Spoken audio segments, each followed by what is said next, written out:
Messieurs et dames, bienvenue une fois de plus à votre programme. Comme vous le savez bien, nous avons débuté une série d'enseignements portant sur le prophétique et la prophétie d'une manière générale sous un thème titré le prophétique biblique, plutôt le prophétisme biblique face au mouvement prophétique de l'heure. Et pour ce faire, très chers téléspectateurs, nous avons invité pour vous le pasteur Emmanuel Kassongo, qui est déjà avec nous sur ce plateau, avec qui nous allons abonder dans le même sens. Et aujourd'hui, nous allons essayer de parler du prophétisme ou encore de la prophétie comme ministère, mais aussi un don, mais aussi des langages prophétiques. Nous allons en savoir plus au cours de cette tranche d'émission de ce jour, très chers téléspectateurs. Mais retenez que la fois passée, la fois dernière, nous avons parlé des généralités sur, bien sûr, le mouvement prophétique, ou plutôt encore sur le prophétisme biblique. Voilà. Alors, n'hésitez pas, si vous avez des questions à poser, les numéros affichés au bas de votre écran vous serviront bien sûr de nous joindre. Vous qui êtes à la radio, écrivez-nous au 097 741 44 79 ou encore au 083 030 35 01. Alors, pasteur, bonjour et bienvenue une fois de plus dans Passage Oblige. Bonjour, monsieur le journaliste. Alors, la fois passée, nous avons commencé avec ce thème très alléchant et très important d'ailleurs pour l'heure. Nous parlions bien sûr sur sur le prophétisme biblique face au mouvement prophétique de l'heure. Alors, est-ce qu'on peut avoir un petit feedback par rapport aux généralités que nous avons traitées la fois dernière? Merci Cédric, chers spectateurs, vous qui nous écoutez à cette heure ici. Oui, nous avions commencé cette série. La fois passée, nous avions donné des généralités. C'était plus des généralités définitives, pour définitionnelles, pour que nous puissions comprendre qui est le prophète et ce que c'est le prophétisme. D'ailleurs, nous avons retenu beaucoup de choses. Nous avons retenu que le prophète est prophète quand il se tue, voilà, quand il est calme. Voilà. Et quand il a déjà donné le passage, ainsi parle l'Éternel, c'est plus lui. Et beaucoup d'autres choses que nous avons retenues, notamment la voyance qui a été déjà succédée par la prophétie. La prophétie. Oui, effectivement, c'est là où nous allons encore donner plus de lumière pour permettre à nos téléspectateurs de bien comprendre. Exactement. Surtout quand nous disons que les prophètes, quand ils citaient, tout ce qu'ils parlent, pour que nous puissions être bien perçus. Nous avions défini d'abord, nous avons dit que le prophétisme, quand nous parlons du prophétisme, nous voyons le ministère. Et les prophètes, c'est la personne qui exerce ces ministères-là. Nous avions défini, depuis dans les langues bibliques, ce qu'on appelait un avis et ce qu'on appelait un prophéton. C'est la même chose parce qu'il y a l'hébreu et le grec. Dans des termes simples, quand nous devons parler d'un prophète, nous le définissons comme étant une personne qui parle, parce que prophétiser, c'est parler d'une manière divine des choses de Dieu. Parler d'une manière divine les choses de Dieu. Mais quand on parle déjà d'une manière divine, on parle des choses de Dieu. Au présent, quand on parle déjà d'une manière divine, on parle déjà des choses de Dieu. Comment vous pouvez ajouter encore en disant parler de manière divine des choses de Dieu? Oui, parce que vous parlez d'une manière divine, donc vous êtes la personne, mais vous êtes utilisé. Vous êtes utilisé par le divin. Et vous avez utilisé un terme de délire. Oui, soit vous êtes dans la délire, vous êtes dans la délire, vous êtes en train de divaguer, voyez, vous êtes en train de donner un message que vous aviez reçu de la part de Dieu. Vous le donnez in extenso. Voilà. Deuxièmement, les prophètes, c'est les représentants. Il représente, il vient pour représenter celui qu'il a envoyé. Il vient donner le message de celui qu'il a envoyé. Vous comprenez? Deuxièmement, les prophètes, parce qu'on les appelait les hommes d'esprit. Ah bon? Pourquoi? Parce qu'ils sont dans les conseils. Vous savez, autrefois, nous avons lu, je crois, Amos. On dit Dieu ne fait pas quelque chose sans toutefois avoir averti ses serviteurs, les prophètes. Voilà. Et nous avions même souligné que les titres hommes de Dieu n'étaient pas appliqués comme aujourd'hui, où nous tous nous sommes les hommes de Dieu. Avant, c'était exclusif aux prophètes. C'est les prophètes, parce que vous allez voir en Israël, quand vous lisez la Bible, déjà, nous allons consulter l'homme de Dieu. Et quand on dit l'homme de Dieu, c'était les prophètes. Donc c'était vraiment un titre carré chez les prophètes. Il est le porte-parole. Donc un prophète, c'est celui qui porte la parole. C'est un ambassadeur. Il vient parler au nom de Dieu. C'est pourquoi nous avions donné aussi des formules d'accréditation, parce que les messages devraient être crédités. Voilà. Accrédités plutôt. Et quand un message est accrédité, le prophète veut dire quoi au fait? Il veut dire, quand il accrédite, il dit ainsi parle l'Éternel. Il veut dire quoi? Il veut dire ceci. Écoutez, le message que j'apporte, ce n'est pas mon invention. C'est Dieu qui vous l'envoie. C'est Dieu qui m'a donné et je viens vous le donner. C'était pour le recadrer, pour... Voilà, que ce soit. Parce que nous avons, le prophète est là pour annoncer l'avenir, appeler les peuples à la repentance, avertir. Voilà. Vous comprenez? C'est ça d'abord l'objectif du prophétisme.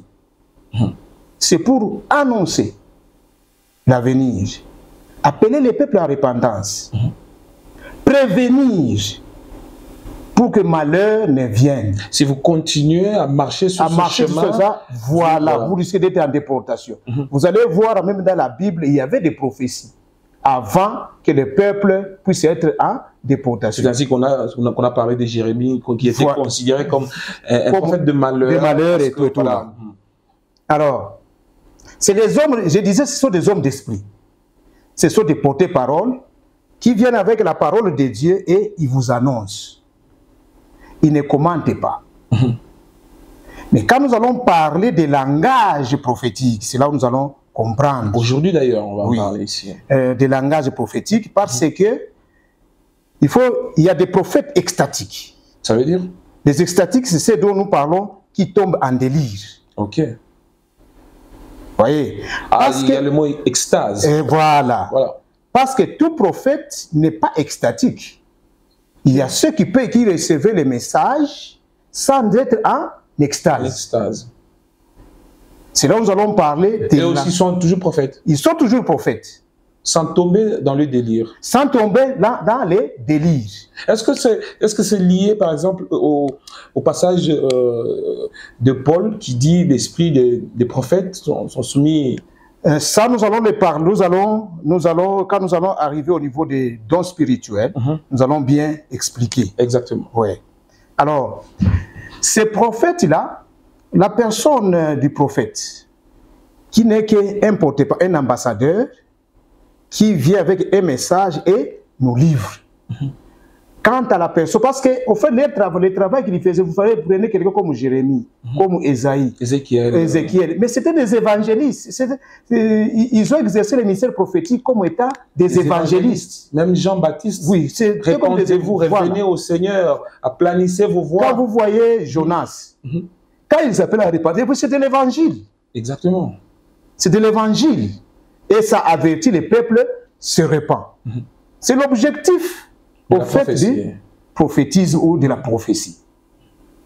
Voilà un peu si on doit comprendre ce que c'est les porte-paroles. Et d'ailleurs, on a même nuancé pour dire le prophète, ce n'est pas celui qui vient te dire ce que tu as fait hier, mais il annonce l'avenir.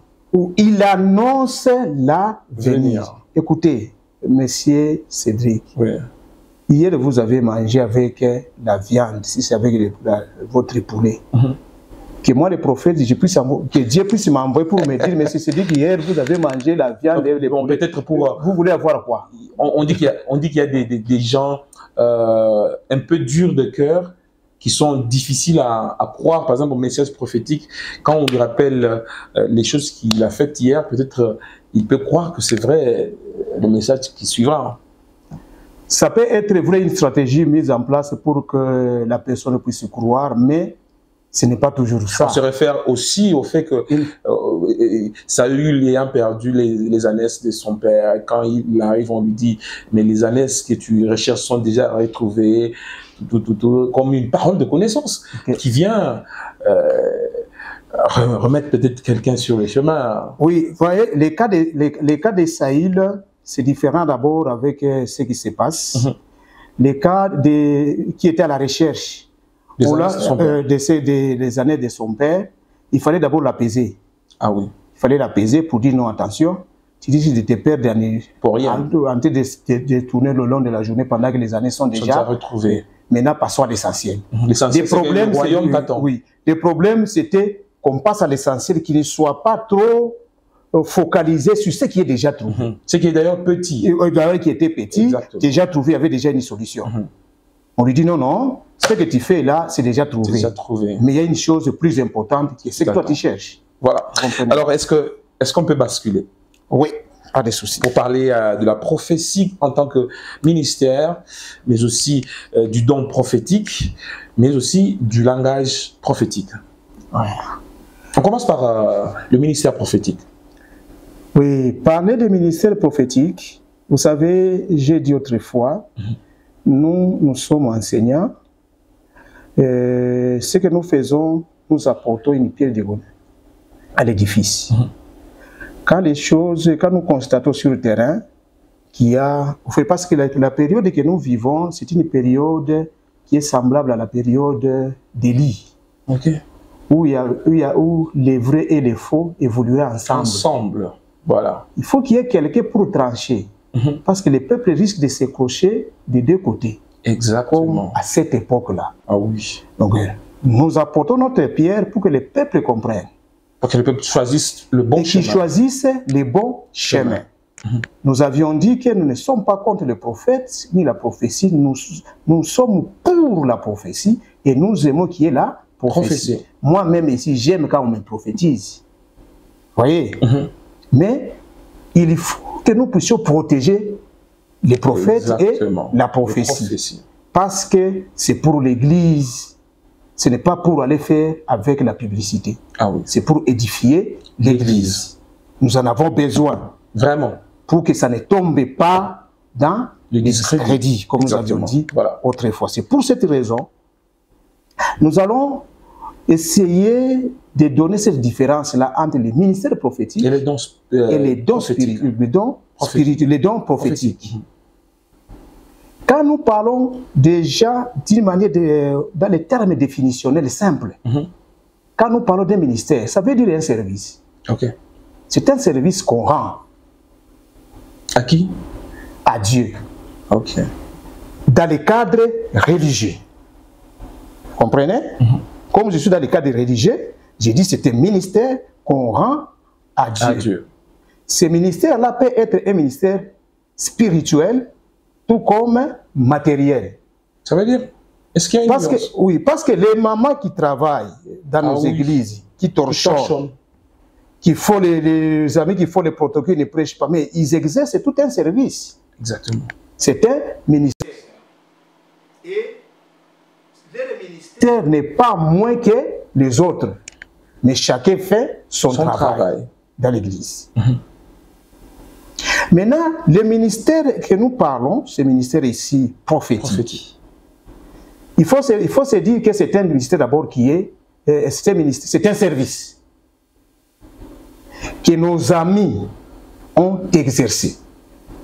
Parce que je préfère rester, pour ne pas nous éloigner de notre contexte, rester dans le ministère prophétique. Voilà. Vous allez voir dans la Bible, les gens qui ont exercé le ministère prophétique, nous avons d'abord les quatre, qu'on appelle les quatre grands prophètes. Ésaïe. Et non, les trois plutôt. Les trois. Ésaïe, Jérémie et Ézéchiel. Voilà. Et puis nous avons les 12, qu'on a appelés les mineurs. Ils ont exercé le ministère Vous avez prophétique. cité Ésaïe, Jérémie et Ézéchiel. Et Élie, vous ne l'avez pas cité. Donc, je parle d'abord parmi les 4 qu'on a appelés grands Grand. dans la cartographie prophétique. Ok. Comprenez? Dans la cartographie, parce qu'il y a une cartographie prophétique qui stipule qu'il y a 3 grands et 12 mineurs. Les mineurs n'ont pas par rapport au que leur message n'était pas important, mais c'est par rapport à la grandeur de leurs livres prophétiques. Ok. Amos, Sophonie. Tout ça, voilà. Où il y avait les Habakkuk, les Joël, tout ça. Élie, c'était Élie, Nathan, Samuel, etc. Ce sont des prophètes. Mais on ne les a pas mis dans la cartographie prophétique par le fait qu'ils n'ont pas exercé seulement les ministères prophétiques. Ok. Et en dehors de la prophétie, ils étaient aussi en même temps des juges. Ok. Parce que Samuel installait les rois. Voilà. D'ailleurs, Saül prophétisait. Exactement. Même chose que Élie. Et même Élisée. Élisée. Mais c'était des prophètes. Donc, dans ce que nous pouvons dire, dans ce qui est général, ce sont des prophètes au même titre que les autres. Mais ils sont différents d'eux parce qu'en dehors de la prophétie, ils ont exercé encore un autre service. Est-ce que c'est pour cela qu'ils n'ont pas, par exemple, des livres dans la Bible, par exemple? Un livre écrit au titre d'Élie, comme Jérémie, par exemple, comme Ézéchiel, comme à qui on a approprié, on a donné tout un livre prophétique. Mais vous allez voir que ils sont dans les rois, voilà, dans les chroniques, dans les chroniques, Samuel, tout ça.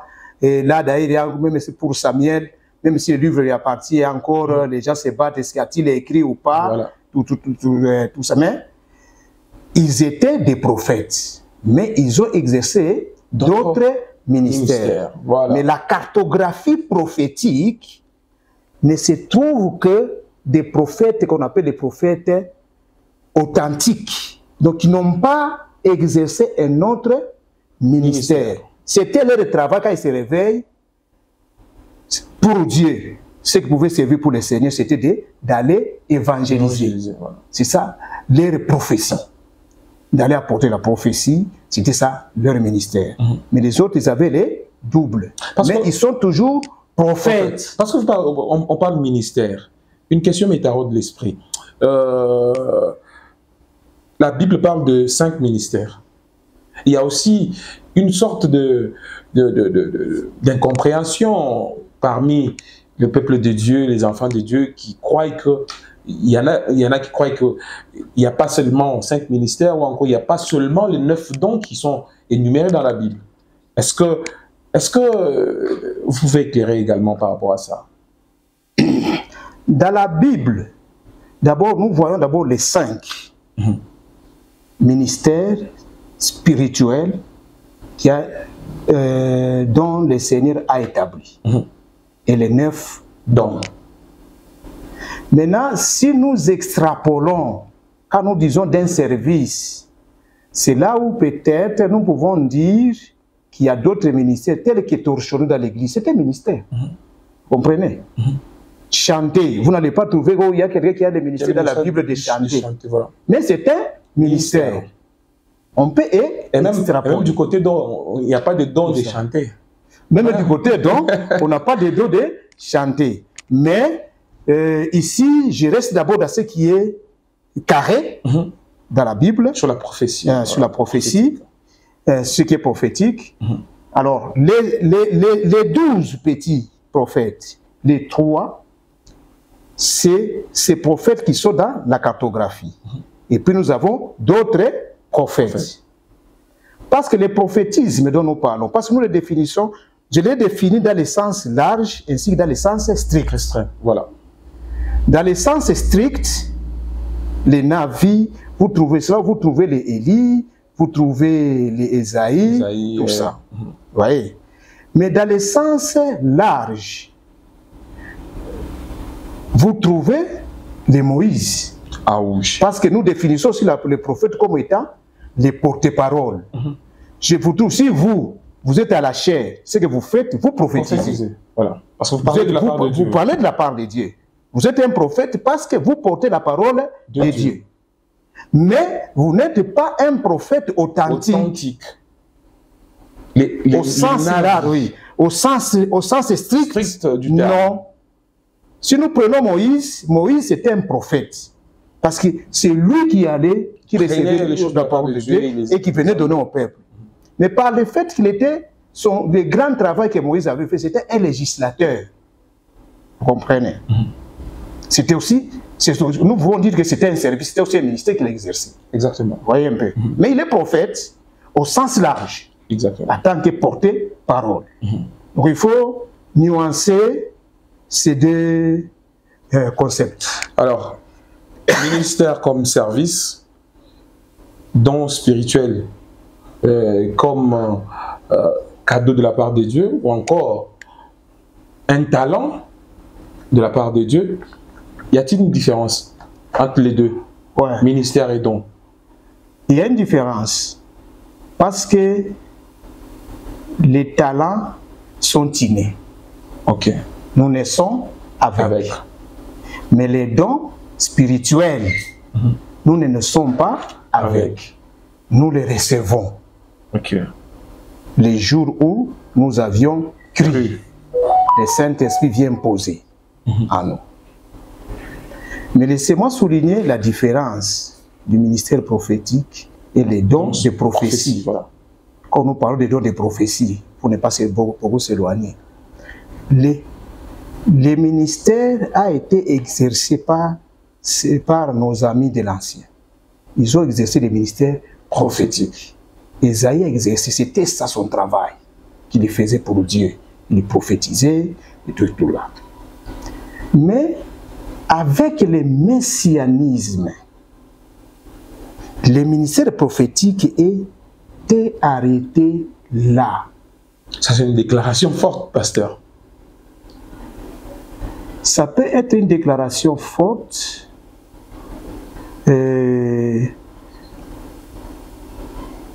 Nous préférons dire la vérité. Parce que... Qu'est-ce qui est arrêté? Le ministère prophétique ou le prophétisme? Parce que vous savez, aujourd'hui, les ministères prophétiques, les services prophétiques exercés comme Ésaïe les faisait, les 12 les faisaient, nous n'allons plus aujourd'hui. Vous comprenez? Au moins que vous puissiez me dire qu'il y a quelqu'un qui est doté, parce qu'il y avait ceux qui étaient Jérémie, lui, il a été établi dès le ventre de sa mère. S'il y a des gens qui ont été déjà établis dès le ventre de sa mère, ils ont été accrédités par rapport à ça. Parce que les prophètes étaient accrédités. Vous comprenez? On savait que telle part, il y a un vrai pour telle prophète. Nation, on a telle personne. Pour telle contrée, on a telle personne. Et même des prophètes qui étaient dans des cours étaient connus. Voilà. Établis dans des cours. Mais tous les messages passent par le prophète principal, par exemple. Non, s'il est dans la cour, c'est lui qui reçoit les messages pour donner au roi. S'il est un prophète établi pour cette nation, pour tel territoire, c'est lui qui donnait ces messages-là. Maintenant, ce ministère-là, quand vous voyez dans la Bible, l'apôtre Paul, quand il énumère ces ministères, ces 5 ministères, ces ministères n'est plus exercés comme avant, parce que les ministères-là, on les a remis dans l'Église.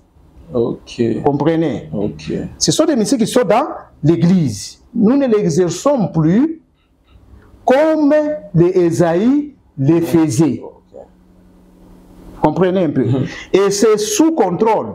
Nous n'allons pas dire aussi parce que je suis pasteur et je veux m'accaparer de tout, parce que tout doit être dans l'église. Non, non. Nous réfléchissons Bible et nous réfléchissons aussi théologiquement. Voilà. Et ces ministères sont sous la gestion d'un berger. Un berger qui peut être docteur, qui peut être lui-même prophète. Il peut être pasteur. Il peut être pasteur, il peut être évangéliste. Bon, vous savez, nous avons vu dans la Bible, Ésaïe n'était qu'un prophète. Oui. C'est le ministère qu'il a exercé. Oui. Si quelqu'un peut être en même temps prophète, docteur, évangéliste, tout ça, bon, prophète. Et il me dit qu'on l'a établi comme ça par Dieu. Comme moi je n'étais pas là quand on l'établissait, je ne peux pas nier. Mais dis-moi ce que j'ai dit, et ce que nous disons ici, nous disons, le ministère, chacun a un ministère qui a été donné par Dieu. Mais ici, moi, je parle d'abord du ministère prophétique, où j'ai dit que ce ministère, il y a eu le messianisme. Le messianisme est venu mettre fin. Voilà. Parce que, écoute, les prophètes, ils ont prophétisé quoi? Christ. Mais le Messie est là. Ils ont préparé le peuple à la rencontre. Vous prenez Ésaïe, on l'appelle, c'est le prophète messianique. Il a prophétisé l'avenir. Ils ont préparé les gens. On l'appellera. Oui. Ils ont préparé les prophètes, ils ont préparé les peuples à la rencontre du Seigneur. C'était ça. C'est pourquoi il fallait toujours les avertir à tout moment pour qu'ils ne puissent pas être en déportation, qu'ils ne puissent pas être éloignés, parce qu'ils devraient attendre quelqu'un qui devrait aussi venir. Les peuples devraient être prêchés. C'était des prédications aussi en même temps. Mais l'avenir du messianisme, le Messie est déjà là. C'est déjà là. Le ministère prophétique, ça peut être une déclaration forte, mais je suis désolé de dire, et arrêtez. Mais ce qui se passe actuellement... Maintenant, ce qui se passe actuellement, là où j'ai dit, nous parlons du ministère prophétique. J'ai dit que le ministère prophétique a été exercé avec l'Ancien Testament et avec le messianisme, le ministère prophétique est arrêté là. Maintenant, nous avons les prophéties comme dons. Ok. Donc, la plupart qui exercent la prophétie aujourd'hui, ils ont le don prophétique. Ils ont les dons prophétiques. Parce qu'à chacun est donné pour l'édification de l'Église. Il y a ceux qui ont reçu les dons de prophétie pour prophétiser. Il ne prophétise pas comme Ésaïe. Il n'y en a plus. Comme Ésaïe, il n'y en a plus. Au moins, s'il y a quelqu'un qui peut se dire, lui a reçu ça, parce que vous savez, Paul le contestait d'être apôtre. Il s'est défendu. Il a dit que moi aussi je l'ai vu, je l'ai rencontré sur les chemins de Damas, je suis apôtre. Et tout le monde avait accepté, ils avaient vu que ce qu'il faisait. Tout ça, les gens se sont rendus compte que c'était un apôtre authentique au même titre que les 12. Vous comprenez?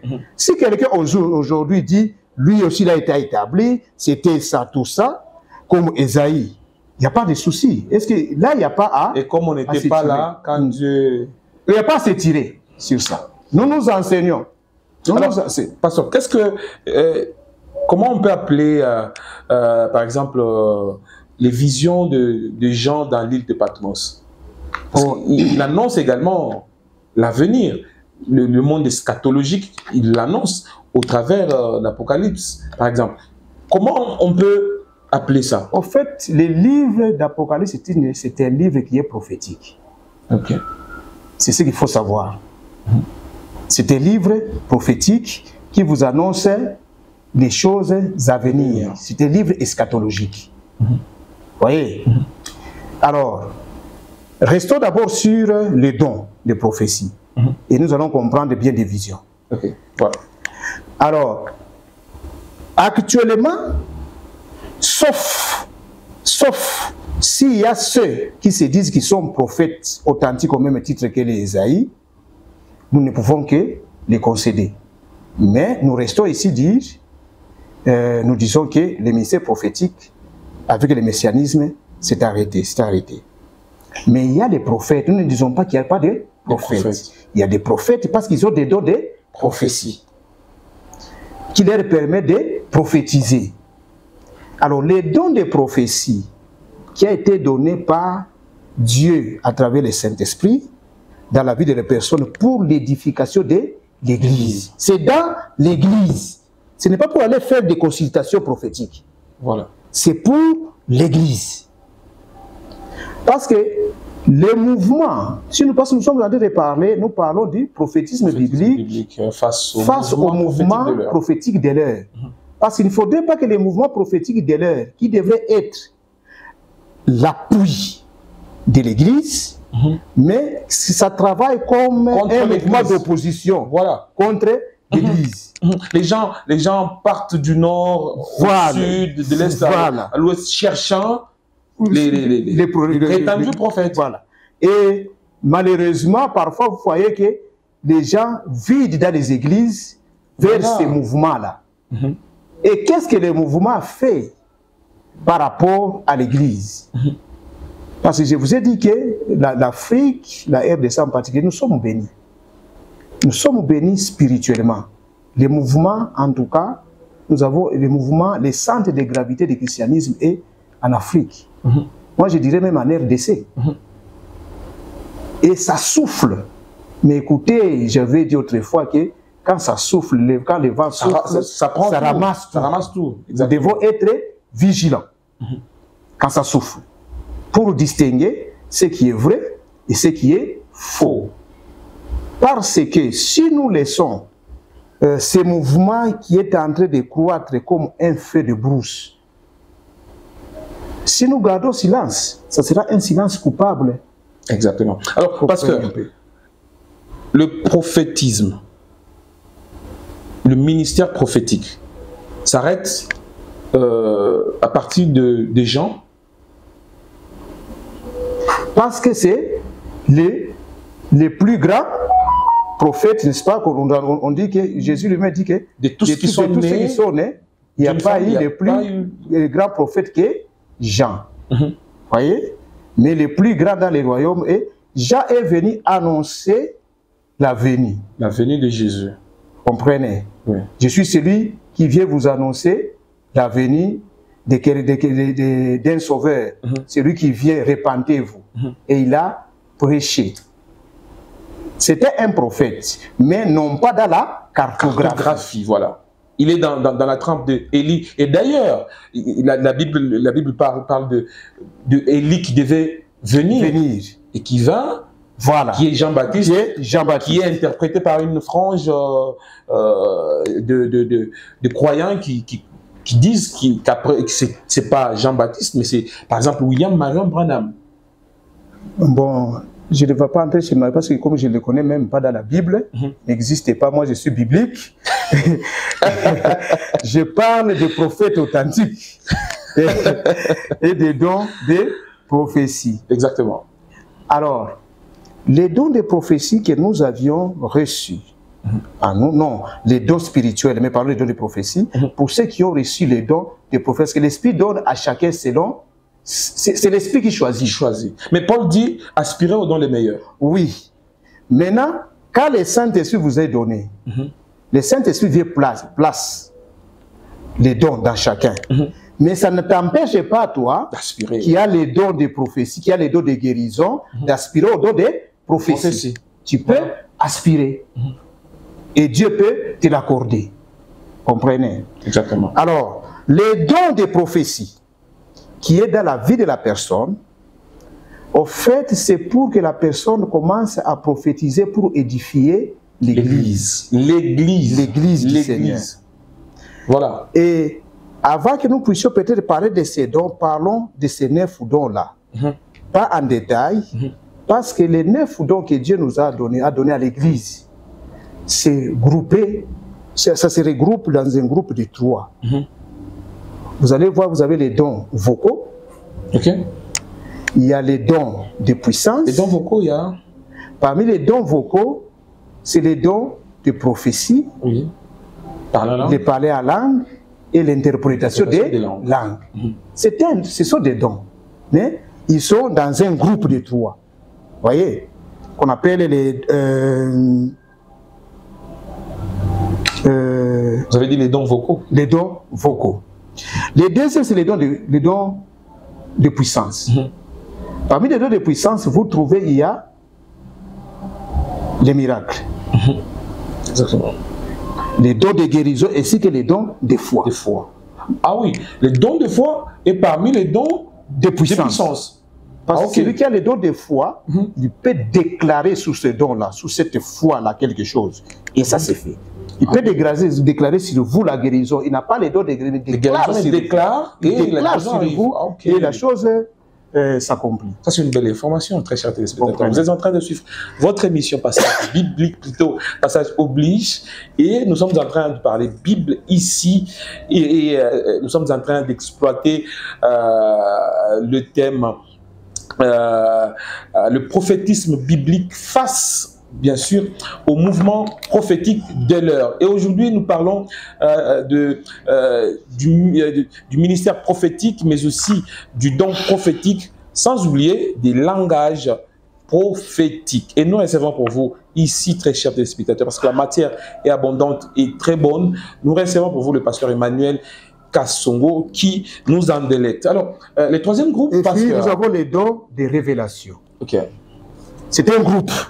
Dans ces dons-là de révélation, nous trouvons la sagesse, parole de connaissance, la parole de connaissance, ainsi que les discernements. Ok. Ça fait... Ils sont dans ces... Donc nous avons 9 dons regroupés en 3 groupes.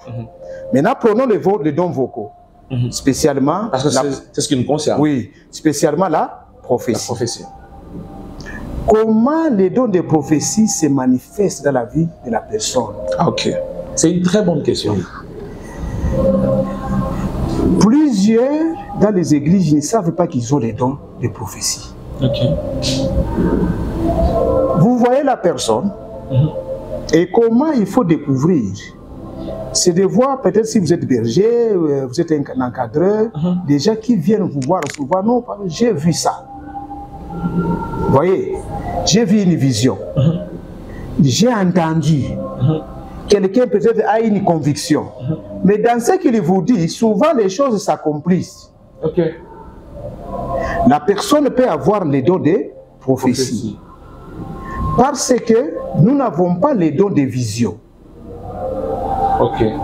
Les dons de vision n'existent pas. Donc la vision travaille avec la prophétie. Les dons de prophétie utilisent la vision. La vision, les songes. Oui, c'est un mode, la vision devient le mode opératoire d'un don. Un don, voilà, qui est la prophétie. La prophétie. Les songes, les rêves, c'est parmi les modes opératoires des dons de prophétie. Ou encore la voix audible. La voix audible. La conviction. Voilà. Même la conviction. Quelqu'un peut être convaincu. Il sent qu'il y a ça. Il y sent comme ça. C'est un don de prophétie. Quand il dit, eh, c'est ça. Est-ce que l'intuition peut aussi intervenir? Dans les spirituels, pour nous les religieux, les chrétiens, parce qu'il y a plusieurs intuitions. Vous savez, il y a des intuitions mathématiques. Il y a des intuitions ici. Moi, je ne préfère pas. Parce que tu as fait déjà des calculs dans la télé. Voilà. L'intuition n'existe pas. Parce que c'est l'esprit. Les dons du Saint-Esprit, c'est l'esprit qui te communique à dire. Vous pouvez voir avec la personne, il y a des gens. Il y a des gens, vous pouvez être comme nous sommes là. Quelqu'un voit un tableau devant lui. Et il voit les écrits. Nous, on ne les voit pas, mais lui, il lit même. C'est un don de prophétie qui se manifeste par une vision. Et cette vision, même pendant la journée, en ville, en train de se promener, il peut voir ça. Même à des endroits les plus ambiants, voilà, il peut voir quelque chose. Voyez un peu. C'est un don de prophétie. Et soit il peut entendre une voix audible, il est là, il entend quelqu'un qui lui souffle sous l'oreille, ou quelque chose qui passe dans son esprit. Vraiment qui est, vous savez ce qui se passe là, c'est différent de ce qu'il a toujours vécu. Et il peut dire, voilà, Dieu a dit. Dieu vient de me parler. C'est pourquoi les autres peuvent vous dire, voici ce que je viens de voir. Voici ce que j'ai vu. Voici ce que j'ai entendu de la part de Dieu. Pour les communiquer devant le peuple de Dieu. Donc ici, pourquoi les dons? Vous allez comparer. J'avais dit qu'il y avait des formules d'accréditation dans l'Ancien Testament que nous utilisons aujourd'hui aussi pour accréditer la véracité, tout ça. Quand bien même ne sont pas obligés, nous pouvons le dire calmement. Vous savez, ainsi par l'Éternel, il faut d'abord savoir ce que les Ésaïe parlaient là. On les codifiait directement. C'était des ministères de protéger, parce que tout ce qu'il disait là, on codifiait directement et nous le lisons aujourd'hui. C'était bien protégé. Vous comprenez? Mais aujourd'hui, l'apôtre déjà vous dit, voyez tous les dangers. Paul vous dit, attention, pour le moment, vous ne pouvez pas rejeter toute prophétie, ne rejetez pas les prophéties, mais choisissez. Choisissez, voilà. Ça veut dire, quelqu'un peut se tromper. Exactement. Mais ce n'était pas le cas. Ce n'était pas le cas pour les Ésaïe. Bien sûr, dans l'Ancien aussi, il y avait les faux prophètes. Vous savez, il y avait aussi des faux. Ils n'étaient pas envoyés par Dieu. Qui n'étaient pas envoyés par Dieu. Ils étaient là. Mais on les découvrait. Comme aujourd'hui, il y en a également. Mais aujourd'hui, vous savez, il y a un méli-mélo jusqu'à ce que nous ne savons pas qui est vrai et qui est faux. Alors, comment reconnaître le vrai et le faux? Nous allons y arriver. Parce que, vous voyez, souvent, dans la Bible, dans l'Ancien Testament, ces prophètes des faux, là, souvent, ils étaient immoraux. Ok. Deuxièmement, dans l'Ancien Testament, quand ils prophétisaient, vous allez voir, il y a une scène, quand vous lisez, je crois que c'est dans les livres du roi, Michée, quand le roi devrait aller poursuivre ses ennemis, tous les prophètes prophétisaient qu'il va réussir. Vas-y, roi, il n'y a rien qui va te résister. Tu peux aller prophétiser, tu peux aller attaquer. Tu auras la victoire. Tu auras la victoire. C'était dans 1 roi 22, 8 et les suivants. À un moment donné, le roi lui-même, quand il a eu ses assurances, à un moment donné, il a posé la question, est-ce qu'il n'y a-t-il pas quelqu'un d'autre qui peut aussi prophétiser? C'est que les gens n'avaient pas confiance. Ah oui. On dit non, il y a un Michée, mais il ne prophétise pas les biens. On l'a appelé. Et quand on a appelé Michée, les autres lui disaient quoi? Tout le monde, tous les prophètes ici, ils prophétisent les biens. Toi aussi, prophétise les biens. Comme ce qui se passe maintenant là. Ça n'a pas commencé aujourd'hui. Mon frère, je vois un grand travail. Prophétise aussi bien.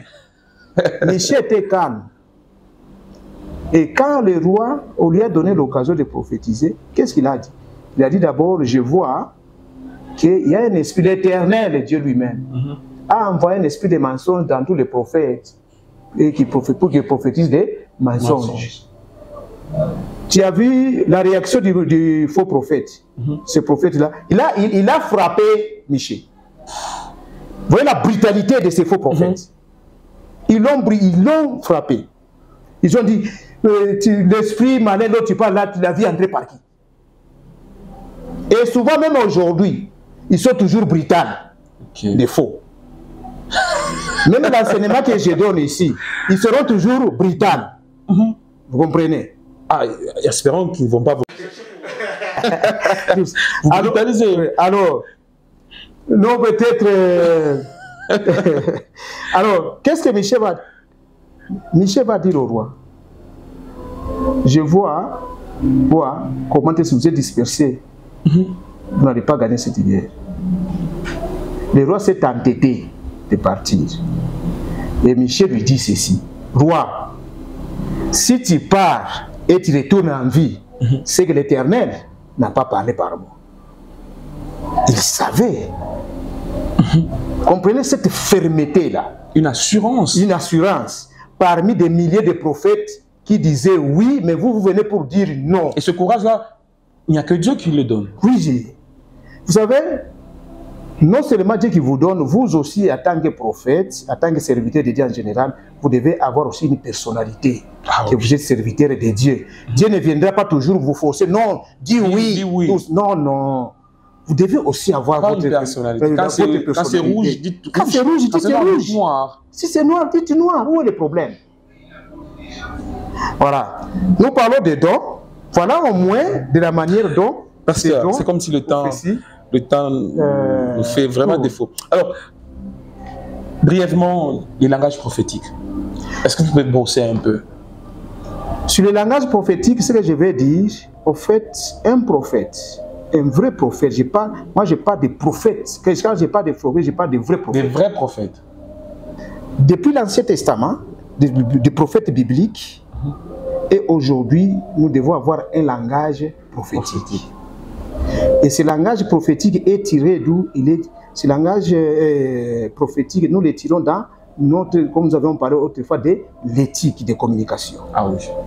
Il faut avoir là, parce que les gens qui communiquaient, il y avait un genre littéraire, un genre qu'ils annonçaient. Ce n'est pas, vous recevez un message et vous le mettez, vous le donnez brut. Il y a aussi la sagesse. Le message peut être vrai. Si aujourd'hui me dit, vous n'allez pas mourir, hein?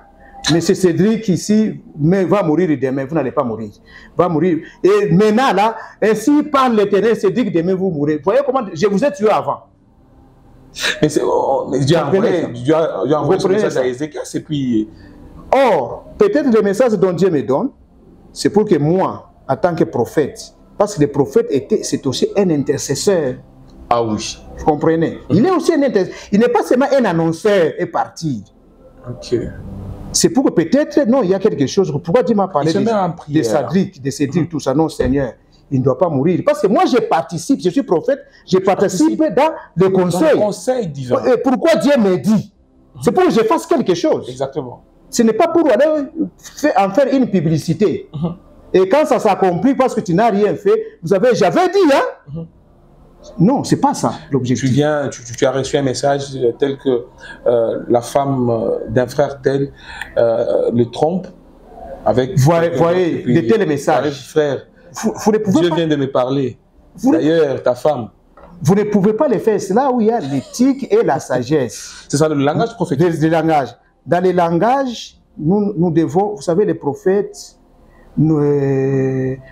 si je prends au sens large, où nous tous nous sommes des prophètes parce que nous portons la parole de Dieu, nous devons avoir le respect envers les peuples. Ah oui. Pour les communiquer, envoyer de communiquer les messages. C'est vraiment en voie de disparition.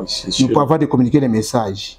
Vous savez, aujourd'hui, parce que vous êtes prophète, vous venez apporter un message à une grande personne. Vous savez, l'éthique est très important. Oui, maman ou à Congo, Lamuka. Voyez un peu. Voyez un peu. Parce que ce qu'il y a, il est vrai que, ce que nous devons savoir, il est vrai que les gens qui nous sommes des grandes personnes, qui ont cru au Seigneur, c'est nos frères. Il peut avoir 80 ans. Mais c'est mon frère, bien sûr. Mais... ton frère. Mais sur le plan éthique, l'éthique te dit c'est ton frère, mais attention, c'est un papa. Exactement. C'est ça le rôle de l'éthique. Vous n'allez pas l'appeler seulement, ouais, papa Kalonji vient. Non. Il faut savoir communiquer. Et même dans les messages prophétiques que vous les livrez, vous devez avoir un langage d'éthique pour apporter. Vous savez, aujourd'hui, on est en train de déshabiller les personnes dans les églises. On te dit, comme vous-même vous appelez ça des prophéties compas. Vous appelez ça des compas. Comme vous êtes habitué. Il y a même des sachants, des voyants. Au compas, là, pour que ça soit vraiment un compas de précision. Alors vous dites à la maman, là, quand tu t'es réveillé, tu t'es levé, tu as porté les soutiens au temps, c'est de telle couleur, et vous voyez la maman, la personne qui est devant là-bas, en train de dire, oui, c'est ça. C'est ça, mais on te déshabille. Et c'est en public. C'est devant le peuple. Et ce n'est pas un parent à qui on dit des histoires rocambolesques. Mais il y a même les enfants là-bas. Ces enfants sont là. Voilà. L'éthique doit accompagner. Ce n'est pas à Dieu de venir vous fermer sur la bouche, vous dire non, comme la manière dont tu vas annoncer, c'est ça. Non.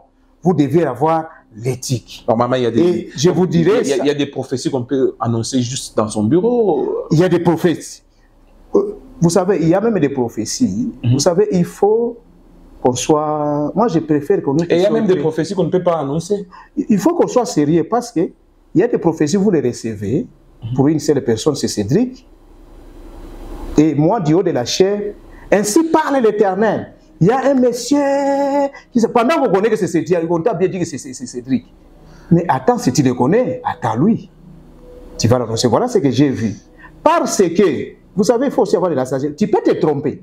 Ah oui. Tu peux en même temps... Dans la salle, il peut y avoir beaucoup de Cédric. Oui. Ou le Cédric dont il est question n'est pas là. Oui, tu peux te tromper. Moi, je connais quelqu'un, il prophétise, il dit, quelqu'un, une maman qui attendait famille, il lui dit, maman, vous êtes enceinte et Dieu me dit que si l'enfant ici qui va naître n'est pas un garçon, ce sera une fille. C'est pas une prophétie.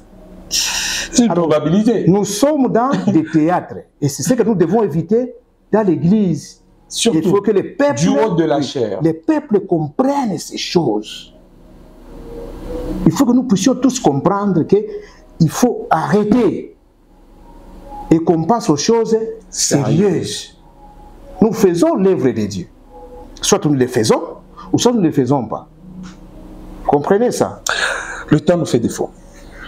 Est-ce qu'on pourrait tenir quelque chose pendant 30 secondes, un petit résumé que vous allez faire à nos auditeurs ainsi qu'à nos téléspectateurs? En résumé, je vais dire que le mystère prophétique aujourd'hui n'est pas d'actualité parce qu'il y a le messianisme. Les prophètes ont prophétisé cet avenir, ils ont annoncé. Et maintenant, nous avons le prophète Adam. Et ces prophètes Adam que nous avons aujourd'hui, leur prophétie n'est pas une prophétie que nous devons déjà... Quand on me prophétise, je dis oui et amen. Je ne rends pas les gens incrédules. Non, non. Il doit examiner sur base de la prophétie de base qui est la Bible. Et avant que je vais vous dire, ça peut même être une prophétie. Vous avez les deux de prophétie, vous avez prophétisé ce qui est vrai. Mais vous voyez, peut-être ça ne s'accomplit pas. Moi, j'ai les cas. Je vais aussi peut-être aux téléspectateurs qui vont nous aider. Il y a, quand vous lisez dans les Actes 21, 11, la prophétie d'Agabus. Il a trouvé Paul, il a pris la ceinture de Paul. C'était un prophète. Il a trouvé la ceinture de Paul, il s'est lié. Et il a dit, l'homme à qui appartient cette ceinture, de la même manière que je me suis lié, c'est comme ça qu'il sera lié à Jérusalem. Alors j'aimerais qu'on me dise, quand il est parti, sur base de cette prophétie, parce que Paul était parti. Est-ce qu'il était mort lié? Comme ça? Quand il était parti dans ce voyage-là, est-ce que Paul était lié de cette manière-là? Comprenez? Oui. Mais la prophétie reste vraie. C'est là où nous disons, on vous prophétise, il y a aussi, surtout actuellement, il y a aussi la prière qu'il faut faire pour arrêter. Voilà. Vous comprenez? C'est là où moi j'ai dit, si Paul réellement n'était pas lié, c'est qu'il y a eu des prières, parce que les gens les suppliaient de ne pas partir. C'est que les saints sont restés pour prier. Alors ça ne fait pas du prophète, de l'annonceur de la prophétie, faux. Ça ne le fait pas qu'il devient un faux. Vous savez, il faut qu'on enseigne. Parce que aussi les peuples déclassent certains vrais prophètes, certaines personnes qui ont des vrais dons, par le fait que peut-être ça ne s'est pas accompli. Non, vous avez une prophétie à Biabongo. Mais peut-être il y a eu un travail spirituel qui a accompagné pour que le malheur n'arrive pas. Voilà. Voilà. Surtout dans le cas du malheur. Surtout dans le cas du malheur. Mais là où ça fâche aussi, c'est dans les cas où vous avez prophétisé à quelqu'un du bien et ça n'arrive pas.